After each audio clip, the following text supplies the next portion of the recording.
The great detective, aided as always by his trusty sidekick, opened the squeaky door and trod down the narrow steps to the dank cellar below.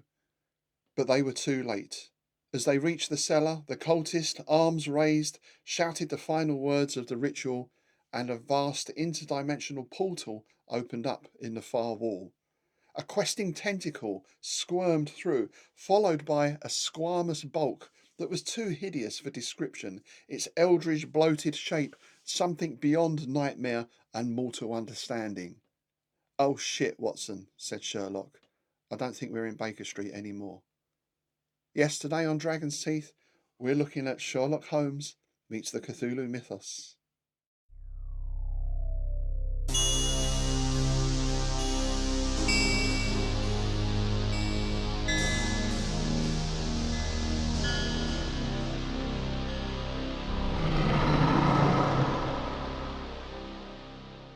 Hi folks, thanks for joining me today. I hope you're having a very relaxing and happy festive season. One good thing about this time of year, of course, is people give us presents, and something that turned up in my stocking was this rather hefty box. This is a game called Bureau of Investigation, and it's based on the Sherlock Holmes Consulting Detective series, but it is set in Arkham and combines Holmesian investigation with the Cthulhu mythos. I'm not sure that I've had any experience with Sherlock Holmes, the Consulting Detective system. I was chatting to this with Darren down at Bedford Gladiators last week, actually. We both remember a game that we think was called 221B Baker Street from back in the day, and that had a booklet that you sort of went through and you picked up clues by going to various places on the board, and you had to get back to Baker Street and then give your result for the case. Then you checked in a booklet to see if it matched up. That's pretty much all I remember of that. So I'm not sure if that is the same kind of system as Consulting Detective or not. I'm sure one of you out there can let me know. I'll be very interested to hear. Now, one of the beauties of Lovecraft's Cthulhu mythos is that you can fit it into any time and place. And indeed, there's a whole range of books and anthologies out of Cthulhu set in Roman times, in the Dark Ages. I've put out one or two myself, mythos stories based around London. So you can fit this mythos into any period of history. And of course, that means as an author or as a games creator, you can bring in those historical characters as well, even fictional historical characters. Sherlock Holmes, of course, is a perfect match for the mythos, and this has been done in a few different books. I think there was an anthology called Shadows Over Baker Street, and there's an author, I think his name is James Loveman, but I'd have to check on that, who's written at least two or three Sherlock Holmes investigating the mythos stories, and very good they are as well. So I was really happy to see this game which combines that Holmesian investigation with the horrors of the mythos. What I'm going to do today is we're going to have a playthrough of the game, and I'll give you my initial thoughts on it. I'll probably ask lots of questions as well of any things we don't understand or don't quite get about the game. So if you have played this before, I'd be very interested to hear your thoughts. But what we're going to do first off, we're going to open the box, we're going to spread all this out, we're going to take a look and see what we've got. So here we are, Bureau of Investigation by Gregory Privat. Investigations in Arkham and elsewhere. And the first thing we have is our rule book. So this is not hugely thick. Introduction, investigating in Lovecraft's universe, objects of the game, maps, case booklets, game setup, game overview. So I think this is a sort of general overview of the game and the mechanics. Object of the game, you play as agents from the Bureau of Investigation, trained in modern investigative methods, and this status gives you a great deal of freedom. This set presents 5 tricky cases that you will have to solve. Okay, so there's 5 cases in this set. Massachusetts directory. a listing of most of the characters you'll encounter during your investigations. Okay, oh, that's nice. I have to say, this all looks to be very nicely produced. This is very nice paper. And that gives us details, or at least some information about the characters. Well, that's quite a number of characters, isn't it? Or residents. These are obviously people you'll be interacting with throughout the cases. And then we get a map. So there we go. There's a very nice map of Boston. And on the reverse of that, we have an equally nice map of Arkham. Let's see if I recognise any of these. Oh, look, Pickman Street, yes. Miskatonic Avenue, yes. French Hill, yeah. So of course a lot of these names will be familiar to fans of Lovecraft. The Miskatonic University, of course, will be there as well. So that's all very nice. And here's the booklet for our first case, The Face. Now, I'm not going to go through these in detail because we are going to play this a little bit later on. But this looks like it gives you the introduction to the case, how you're brought into it. Then we've got various interviews and information. So I'm guessing you go to these locations and you perhaps read the relevant information there. Okay. And oh, I do like this sort of thing. I always like this in Call of Cthulhu. You know, handouts. A very nice newspaper facsimile. Another desecrated grave, missing person appeal, Dance of the Woods. All pretty much standard fare for living in Arkham, I should imagine. There's the booklet for our second case, The Expedition. I'm wondering if that's a Mountains of Madness type investigation. The Museum of Fine Arts was burglarised last night. Okay, so there's going to be some sort of artefact recovery involved in that, I should think. And again, alongside that, we get a nice newspaper again, the Boston Evening Globe. Little headline on Innsmouth there, nice touch. Case 3, The House of the Sorcerer. Top secret plan of the US presidential residence. I better not show you that, had I, if that's top secret. Case 4, the Spartacus case. Now that's intriguing. This one is inside an envelope. Oh look, there's a ton of handouts here. Again, I'm not going to really look at these too closely now, but that's all very nicely produced again. And case 5, the gunboat.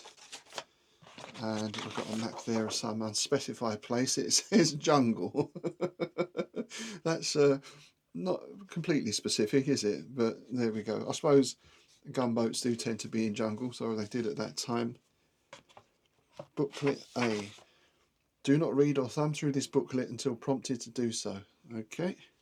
Booklet B. Oh, so I guess these are a lot of the clues and that type of thing that we don't really need to be looking at until we're actually getting into the case. So let's go back and have a quick skim through the rules. Don't seem to be that many, but I'm guessing the play is centred around the investigation rather than sort of action as such. Let's just have a look at game setup. All investigations start with an introductory text. You're given a certain amount of leads, it looks like. Players cooperate to resolve the case. Yeah, so this is a cooperative game, I think for 1 to 4 people. The game is divided into 2 main parts, the inquiry and the intervention. During the inquiry, the players try to identify the threat or solve a problem through interviews or investigations. When the players have determined a solution to the case, or when they have run out of leads, they will intervene in an attempt to neutralise the threat. Once the players have decided on the 3 locations in which they wish to intervene, they must read the printed upside down text at the end of the booklet. So that gives you clear guidance here on whether you're successful in your investigation. Because, of course, I'm guessing with a mythos-based game, it's not just enough to investigate and find out what's going on.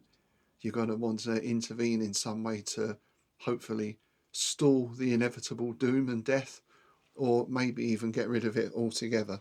So that sounds like it gives it an extra added element to that sort of Holmesian investigation. And here's the back of the box. It actually says 1 to 8 players there. So 1 to 8 players and 90 plus minutes. So you're getting a good 90-minute, 2-hour game out of it. And as I mentioned, it is cooperative. So we're going to be setting this up later on and having a run through. From the look of it, it's a quick setup. I have seen some other sort of board games where there's lots of little plastic figures to set up and various cards and everything else. But this looks like we can get it up and running out of the box pretty quickly. That's what we're going to do later on then, and I'll film that as well, and you'll be able to see if we're successful in our investigations or not. So here we are, Lara and I are all set up to play the first case, which is set in Arkham. Arkham, as I'm sure you'll know, is one of Lovecraft's fictional towns in New England that he used as a setting for a lot of his stories, along with Innsmouth. And Arkham is the home of the famous Miskatonic University, of course. Now, what we planned to do was to film at least some of the gameplay here, so you could see how the game sort of works and runs through. But to be honest, for two reasons, it's a little bit difficult to do that. One is there's no board, so there's nothing visually going to be happening. There's no counters to move around, there's no dice to roll or anything like that. A little bit disappointing in some ways, and then you have to wonder, is this really a board game in that sense? That's maybe something people can argue about. So there's that. But then the second thing, of course, is as this is an investigation game, any gameplay that we're going to run through is going to potentially bring in spoilers if you haven't played it. So what we're going to do is run through this first scenario, and then we'll have a little talk at the end to see what we thought about it. I think we've got everything we need. We've got the Arkham map, we've got the rules, we've got note paper, we've got the Massachusetts directory, and Lara's just about to open casebook number 1 and read the opening paragraph. Bureau of Investigations, Headquarters, Boston, April the 11th, 1929. You meet with Mr. Hoover in his office. I want you to pay a visit to the medical examiner at his office in Arkham. There's a strange case I need you to investigate. Should you discover any threat to the government or our fellow citizens, put an end to it. You have 15 days to report back to me. Okay, so we've got a body to go and look at from the sounds of it, and talk of a threat as well, so that sounds quite ominous. And I like this, we've got 15 days, so we're up against the clock. I'm not sure how that's going to work out during the game, how time is measured, but we'll find out as we go along. So, the game is afoot.